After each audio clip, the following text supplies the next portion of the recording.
I want you to listen. Then what? Share it. With? Whoever you share with. Whoever you know, the people you're close to. And there's an ocean of pure, vibrant consciousness inside each one of us. And it's right at the source and base of mind, right at the source of thought, and it's also at the source of all matter. There is no matter as such. All matter originates and exists only by virtue of a force which brings the particle of an atom to vibration and holds this most minute solar system of the atom together. We must assume behind this force the existence of a conscious and intelligent mind. This mind is the matrix of all matter. Matter seems like a good place to begin. The solidity of the world seems totally indisputable. As a fixed thing that you can see and touch, your body is also reassuringly solid. But beginning with Einstein, modern physics has assured us that this solidity is a mirage. All of physical matter, everything we have around us, is the result of a frequency. And what that also means is that if you amplify the frequency, the structure of the matter will change.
Quantum physics has revealed what ancient masters knew.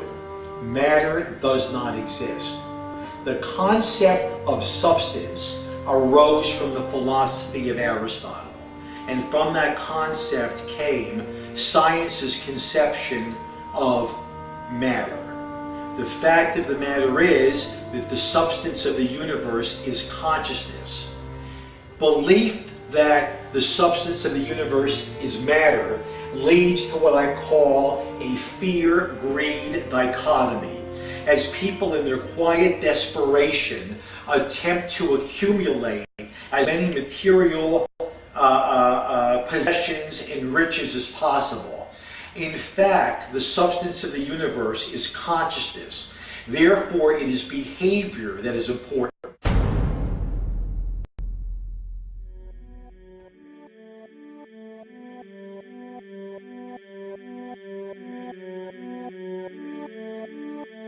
The daily life we perceive with our five senses is not reality. Quantum physics has shown that space and time are illusions of perception. Therefore, our bodies cannot truly be a reality if they occupy this space. Rutherford performed an experiment in Manchester that revealed him the shape of the interior of an atom. Scientists were shocked to discover that the atom is almost entirely empty space.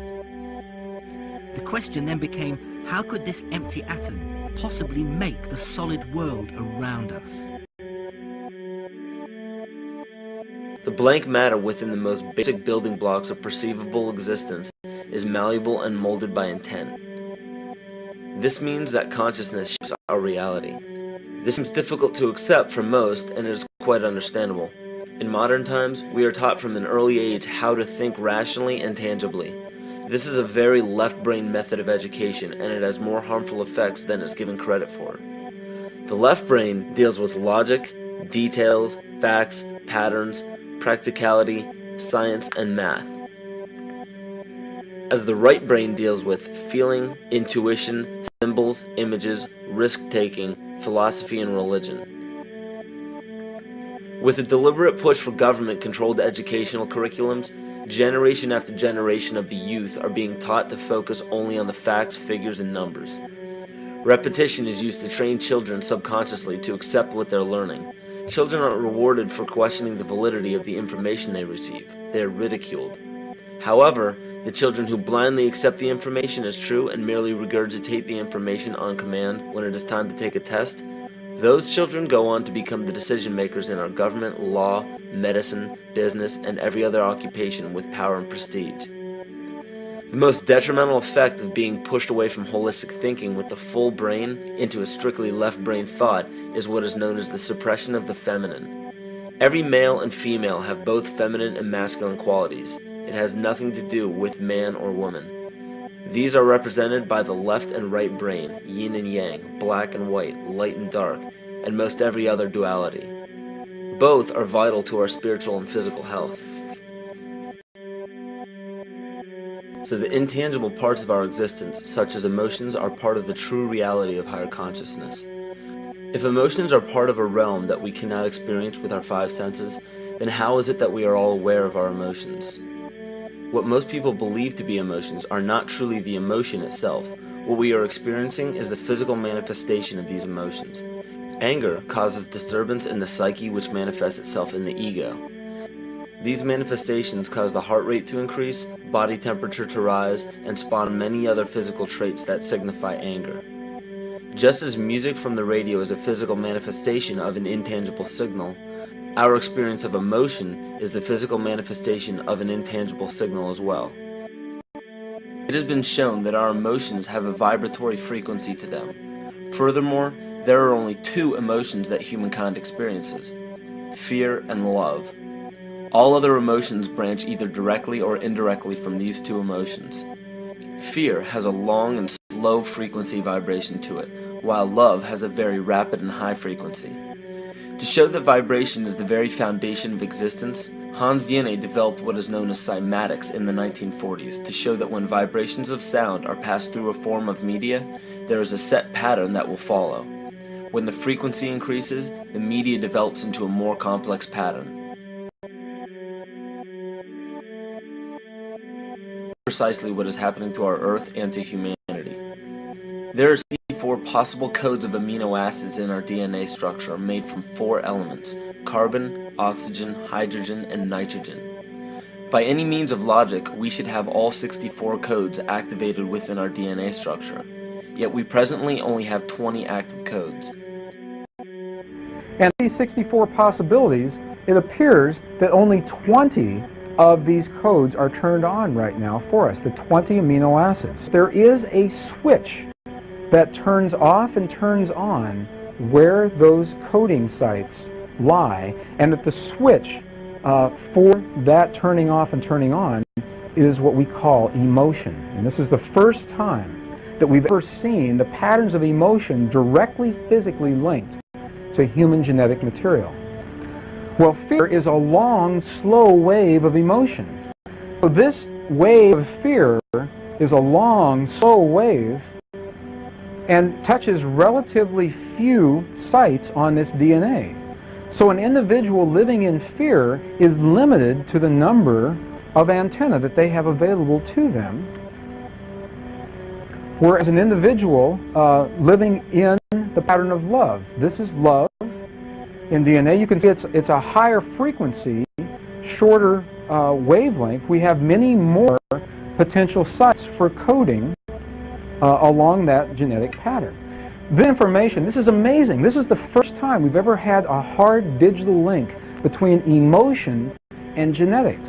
It's important to understand because another researcher named Vladimir Popanov measured tiny particles of light called photons inside a vacuum tube.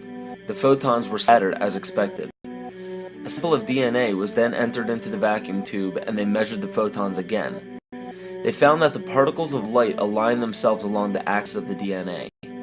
Then, as they removed the DNA sample, the photons remained aligned to the same form of the DNA even though no DNA was present. This is what is known as the phantom DNA experiment. Science now bridges a very important gap between physical and ethereal, or spiritual.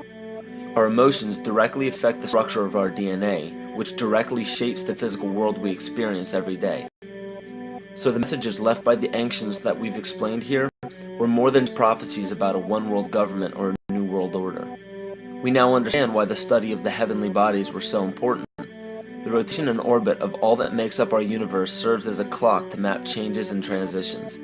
This helped the ancients understand that the change of the heavenly bodies were a mirror to the changes of all existence.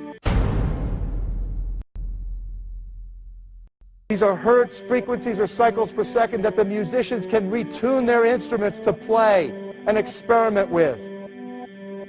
Why? Again, these are the Creator's musical scale, the original solfeggio, buried for 3,000 years in the Bible. So the ancient priests who knew how to levitate the huge stones for the building of the pyramids, and the Masonic knowledge that predated ancient Egypt, the ability to have this information, these frequencies, serve the function of creation, destruction, and miracles on behalf of the empowered people who had access to this knowledge. I say that because of this metaphor.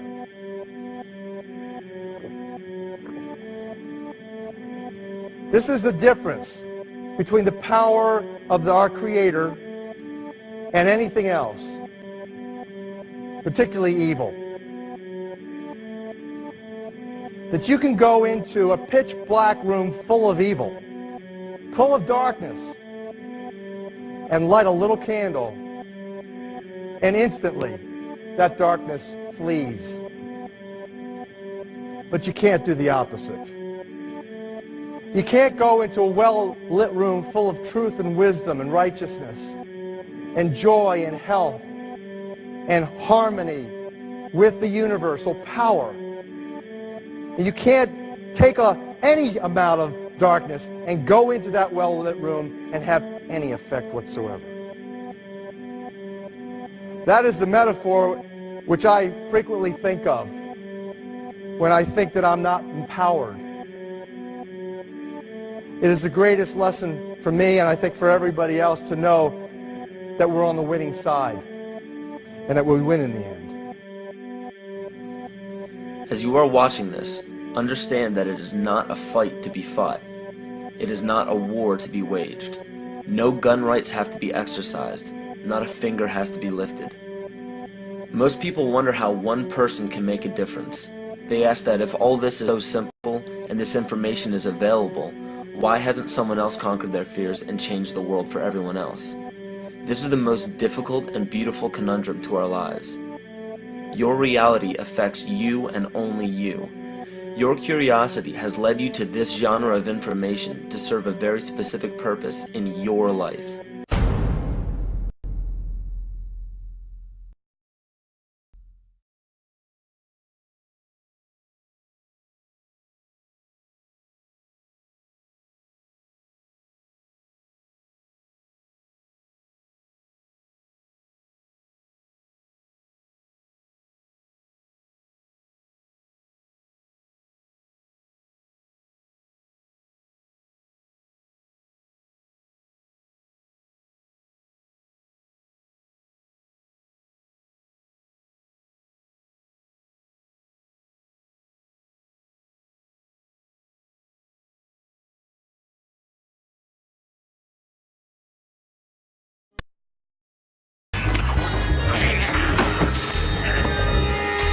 So who is in control? Huh? Are you? Am I? The guards outside? The warden in his office? Yeah? Who's in control? Testing, testing, testing. 1, 2, 3, 4. Dr. Ethan Powell interviewing Dr. Theo Calder. Now, this will be a very simple test. Pass or fail, life or death. You ready, Jean? Now, you write on this paper what I have taken from you. What have you lost? Write it! Write it! Wrong! You never had control. You only thought you had it. An illusion, tabby bourgeois. And what do you control? For sure, huh? The volume in your stereo, the air conditioning in your car? What else? What else? Hi. Another chance. You were nervous. Too much pressure. Try again. What have you lost? What did I take? Write it. Write it!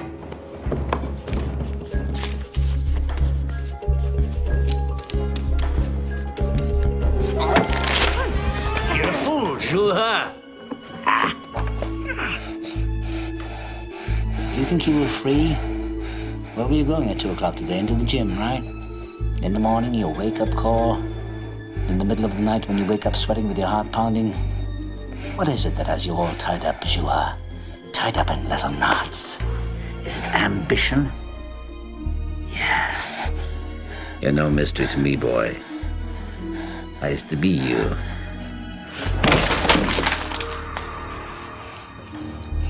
Okay. One last chance.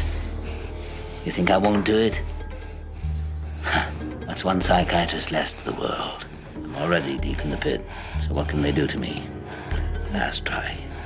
Get it right. What have you lost? What did I take from you? Write it.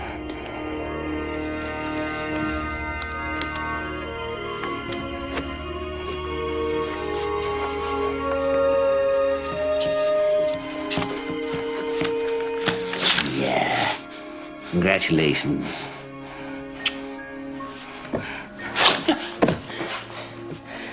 You're a student after all. And you've lost nothing but your illusions and a little bit of skin. I want to finish this. Finish what? Telling you what I know. What makes you think what you know is any different than what other people know? I had different teachers.